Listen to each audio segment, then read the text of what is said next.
come through natural lighting. Yeah. You won't find nobody better than I. Who better than Kai? Rhetorical, don't need no reply.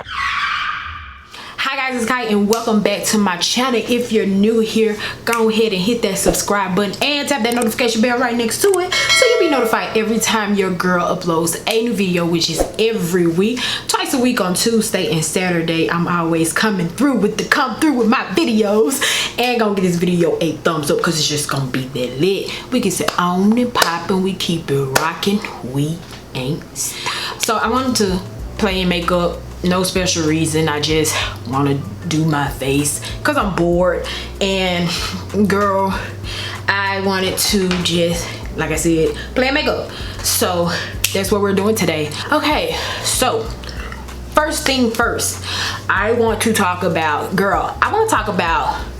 females. And do you feel like it's necessary for a female to go through a vulnerable phase? I mean a thought phase, whole phase. Do y'all think that it's necessary for females to go through a whole phase? Now, the reason I'm asking this question is because recently I've been talking with a friend of mine and they're going through a breakup and my bad, and she feel like she needs to go through a whole phase because she been in a relationship for so long and she feeling like it's time for her to go through a whole phase. And to me, honestly, I used to be the type to say that I think every female needs to go through a whole phase, but with time and maturing and growing, girl, I feel like I honestly don't think that we as females need to go through that phase. I think that we should use that time that we're single to get to know ourselves a little bit more, and getting to know yourself does not mean you have to go through a thought phase. You have to go through a vulnerable phase. You don't have to. Vulnerable to me is when you just, girl, you just allow so much because of what your circumstances are, because of whatever happened with you and your ex or whoever, and now you feeling like you just need something to take your mind off it, so you go to the extreme of just biting around. Now I've gone through that phase, and I tell people that during that phase it did give me some fulfillment, but now looking back on it and realizing all that I did and how I handled that situation, and when you're older you start to see like some of the dumb decisions you made when you were younger. So that's now what I'm realizing, that I made some dumb decisions when I made a decision to go through that phase and to experience that, because I felt like that's what I needed to do. Keep in mind that I'm like 19 or 20 when I was doing all of this, girl. I went through this phase after I had gotten out of a 2.5 year relationship. I was with my high school sweetheart. Even though he and I went to different high schools, he still was like my high school sweetheart, because, well, not high school. I started dating him when I started dating him in my 12th grade year. I started dating him at the end of 2009. So yeah, that was my 12th grade year. So yeah. I actually broke up with him, and I get to that why that happened. We broke up in the summer of 2012, so that was me going into my junior year of college. So I was with him my 12th grade year up into my sophomore year, kind of towards my junior year of college. So after we had broken up, and I broke up with him because, girl, we had both gotten jobs over the summer, and I helped him and his friend get a job over the summer, and Girl, he started getting, I was gonna take my check. Y'all, this boy had the nerve to tell me that I was gonna take my check and spend it on him some freaking clothes. Where they do that at? Told y'all he started doing the absolute most. We both getting paid about the same amount. You got a job, I got a job. Even though he was working mornings and I was working nights. So we barely had started. We're seeing each other during this summer, and our relationship was already on the rocks then.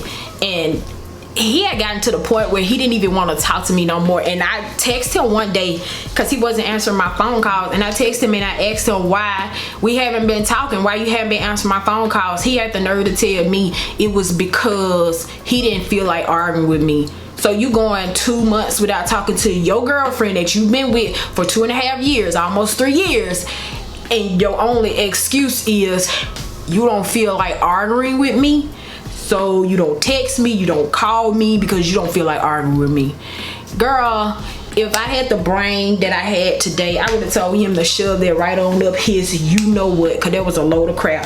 And I was young and dumb, so I ain't know no better, and I didn't know to think that maybe he had found somebody else. Because like I said, I was young and dumb, and I was in love with this boy. Like, I was in love with this fella. Yeah, I was in love with this fella, girl. And after we broke up, girl, he gonna start telling people that I cheated on him. Really? I kind of can see why he thought that I had cheated on him. We had already broken up, and girl, I started talking to this guy. And the dude, girl, I was going through a phase, so you know, I was breaking hearts. So the dude wanted people to know that we were talking, so he put that I was in a relationship with him, and I think he went to school with my ex's sister, and she saw that he put that we were in a relationship. It wasn't on my page, it wasn't visible. It was could nobody see it but me on my page, and I guess people still saw it on his page. So yeah. Yeah, so they saw his sisters saw that I had put that he had put that we were in a relationship, even though we weren't. I was just, I mean, you know, I was playing the games like guys played the game, so that's what I was doing. I was just playing the game. And I made him think that we were in a relationship, and eventually I stopped talking to him as well. I broke up with him. Girl, I was breaking up with guys like left to right. I was doing the most. I was doing the most because I just felt like, for one, I felt like, okay, this is the time where I can just play the game. Like, cause this was around the time when Steve Harvey Think Like a Man had came out, so I was like, man, they do it to us, so why not do it to them? Like, why not do it to them? So it is what it is. You feel however you feel. I did what I did. I mean, you really can't do anything about it because it's already done, right? So that's how I was feeling. Like, that's how I felt like I could play the game, and that's what I was doing. So yeah. And after I had stopped talking to that guy, I was on the road at Alcorn. That's my alma mater, y'all. I was on the road at Alcorn because, like I told y'all, me and my two best friends, we had gotten on this dating app called Scout, and that was the worst.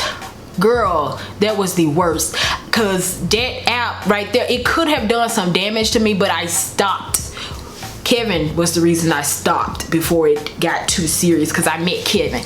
Girl, if I wouldn't have met Kevin, ain't no telling how deep I would have been.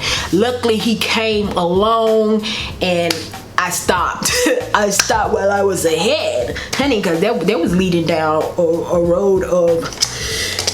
road that I probably wouldn't be, you know, wouldn't have been able to come back from. Girl, get your life. Why am I not doing my eyebrows though? Why am I not doing my eyebrows? Let me do my eyebrows. I'm gonna put this stuff on the back of my hand, so this just gonna stay right there until I finish my eyebrows. So let me do, I think I can talk and do my brows at the same time. Like, ain't like I'm going nowhere, so they ain't gonna be perfect. And then my hair kind of covering up. But yeah, so luckily I met Kevin. But to any female, like, you feel like you have to go through that phase, I really don't think that we need to.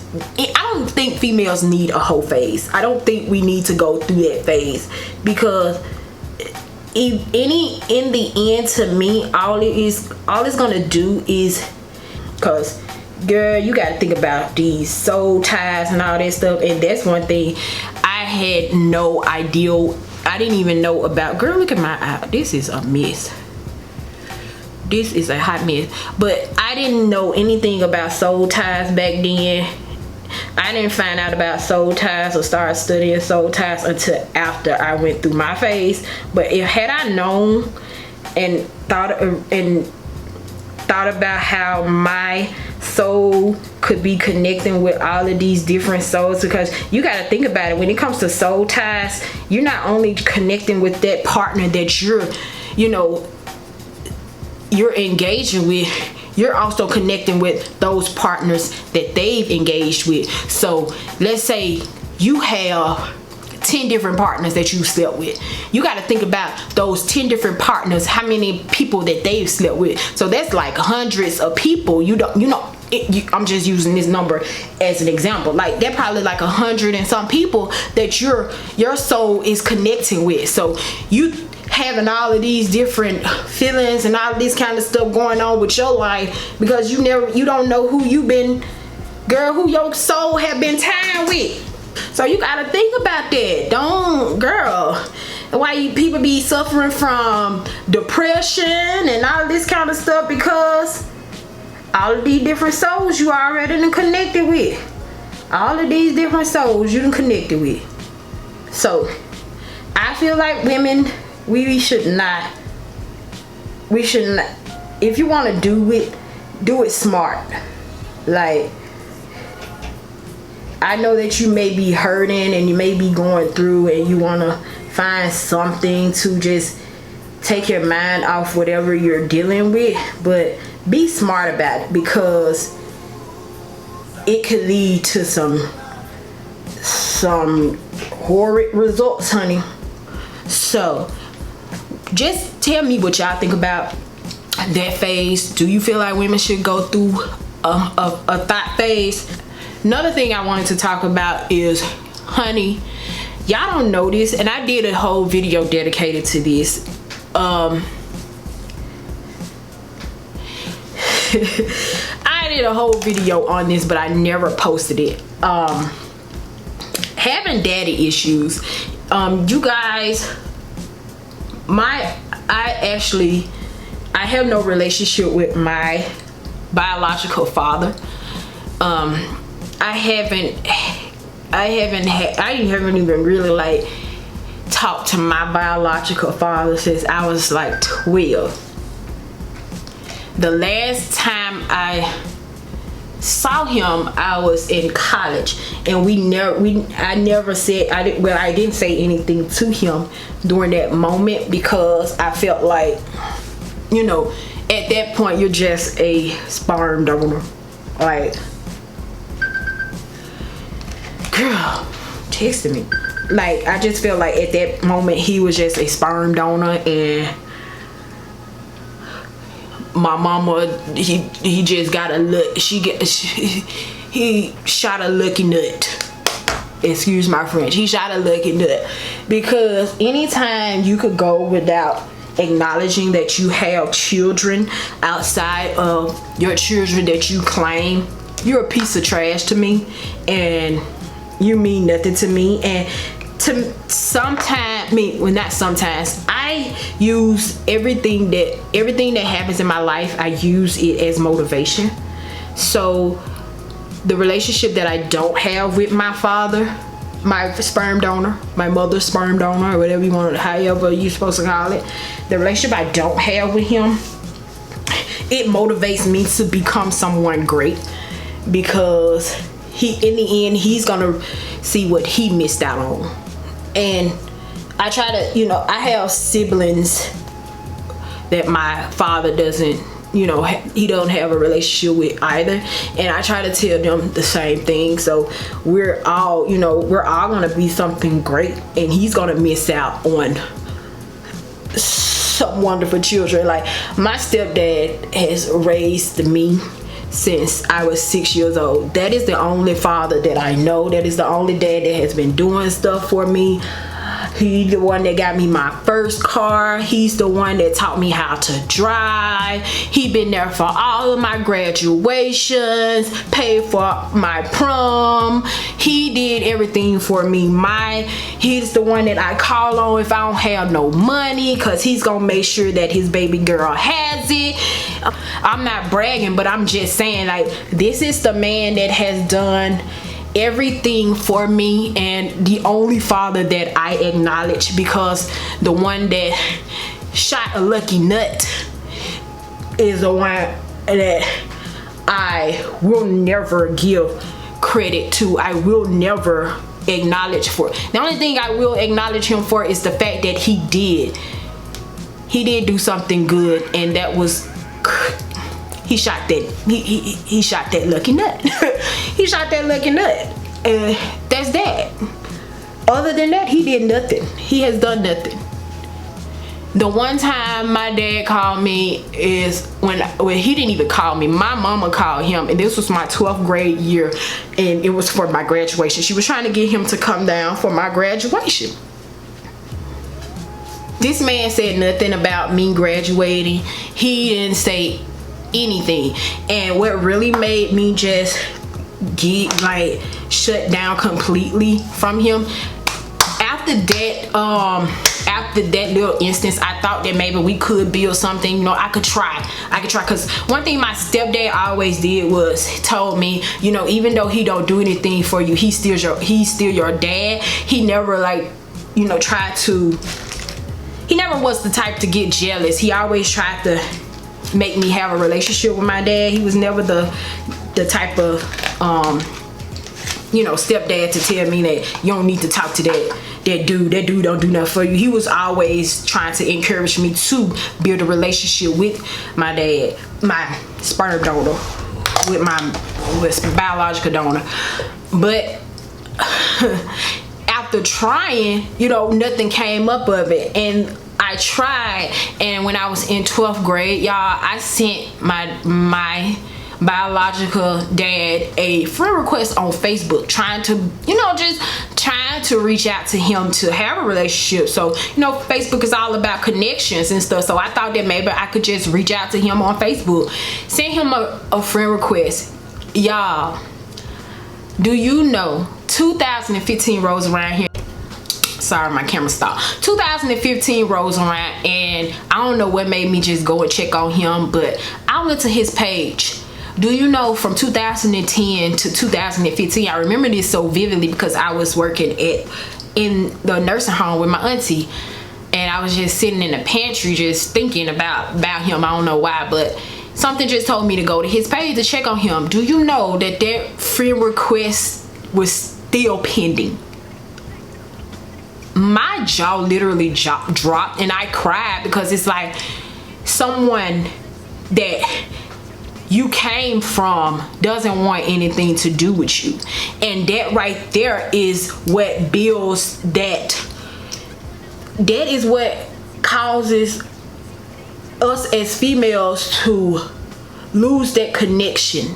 If it wasn't for my stepdad stepping up, I hate saying stepdad because he's my dad, but if it wasn't for my stepdad stepping up and picking up where that sperm donor lacked, it's no telling where I would be, and it's no telling how I would be towards men. In that little instance of me going through my little phase, that came because I felt like, you know, men were gonna leave anyways. They were gonna just do whatever they wanted to do, because you have to think about it. The first guy that I ever talked to, the first guy that like took my innocence, after he got it, he was done with me. So here it is, I'm thinking, I got a biological dad that don't want nothing to do with me. This guy that I'm just now talking to got what he wanted from me, ends up not wanting anything to do with me. I got in this relationship with this guy after 2.5 years. He telling me that he didn't want to argue with me and all of that, so he stopped talking and stuff to me. So here I am feeling like all these men are gonna do is just get what they want from me and then dip. They're gonna leave.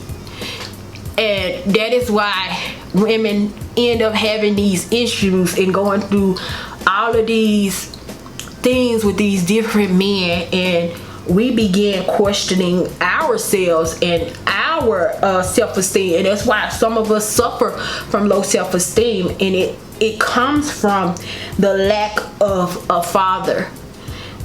And I had my stepdad, but it still was that feeling of my biological father doesn't want anything to do with me, and I still feel like I'm not going to be good enough. I'm not good enough because I'm not good enough because he doesn't want anything to do with me. What is it that I'm doing, or why is it that he don't want anything to do with me? Am I not good enough? Am I not pretty enough? And what is so bad about my biological donor is the fact that my little sister, y'all, I think he did her the worst, because he told her, that ain't even my story to tell, but he did her the worst, and that made me lose respect for him as well. And it's like, you're a coward of a man. You're literally a coward, and he doesn't have, you don't even get that privilege to even try to call me yours, because you didn't raise me, you haven't done anything for me, so you don't get that privilege. When I go on to do successful and be somebody in my life, don't try to come along and say that's my daughter, because you will not get acknowledged. And a lot of people will say, well, don't do that, Kai, because that's only gonna leave you feeling empty. And it's not, because I had a father that raised me and that did everything he needed to do to make me feel like I deserved more, and I deserve more than what I was led to believe I did. My dad, the one that does stuff for me, is the reason that I am who I am, and I am this girl that knows her worth. I am that girl, and I'm glad that, my mom did meet my stepdad, because he stepped in, and because of him, I knew how much I needed to take from a man. I knew how much I needed to take from a man, even though at that moment in time where I was doing whatever I was doing to these guys, even though in that moment I was doing all of that and playing with their emotions and stuff, I ended up stopping, because I knew that it wasn't going to end in anything good. So I ended up stopping, and I learned my lesson during that time, because I was probably breaking hearts of a man that did not deserve that. And to any man that probably felt like I did do them wrong, because I had a guy to tell me that I treated him as if he was a momentary thing, and I even had a guy to tell me that I was an asshole. And I'm sorry, and it wasn't because maybe you weren't a good guy or anything. It was just because I wasn't ish at the time. And I told a guy that was trying to talk to me at one point, I had to tell him, like, I ain't ish. Like, I don't even want to, because this is when I was trying to like do away with all that, and I'm like, I ain't ish, so I don't even want to break your heart, so I'm just leaving it at that. And then I actually told him that, because he wasn't my type anyways, but still, I wasn't ish, and I wasn't gonna do nothing but break his heart. So get you somebody that deserves your love. Don't deal with me, because I ain't gonna be right. I'm not gonna be right. So alright, y'all, I done got on the phone with my mom and had a whole conversation with her, and I done did my eyeshadow and everything, but I don't even know what I was talking about. I know I was talking about my deadbeat ass daddy. Girl, I'm in my jacket, I ain't no pilot, playing around with some colors. I told y'all, like, I love this palette. Y'all thought I was playing, but I love this freaking palette. This palette is the truth. I wish she'll post me on her Instagram of me using her palette. Like, I've been doing it with this palette. Jagged. Look at me, I'm doing the most. But yeah. So yeah. And there we go, honey. Let me know what you guys think. Went back into Auntie Jackie's palette. I wish I would have talked about this little stuff that recently went down with Jackie, Aina, y'all, and her getting off Twitter, but I forgot all about it, and it's too late to talk about it now, cause that'll be a whole nother 10 minutes. But just know that y'all wrong, and y'all wrong for making Jackie feel like she has to be the voice of all of us, cause she's only one person, and y'all, she is human at the end of the day. And I'm gonna just leave it at that. So yes, this is it. I hope you enjoyed today's chit chat. Y'all know I always say that, well, today I just didn't have no time period on how long I was gonna talk, cause I ain't got nowhere to be. So I sat down here, did my makeup, cause I was bored. So yeah, that is it. Hope you enjoyed today's video. Don't forget to like, comment, subscribe. That's it. Love you guys, and I'll see you guys in the next video. Bye. I'm sensual caramel with a touch of butter. Best of both worlds, sophisticated in them gutter.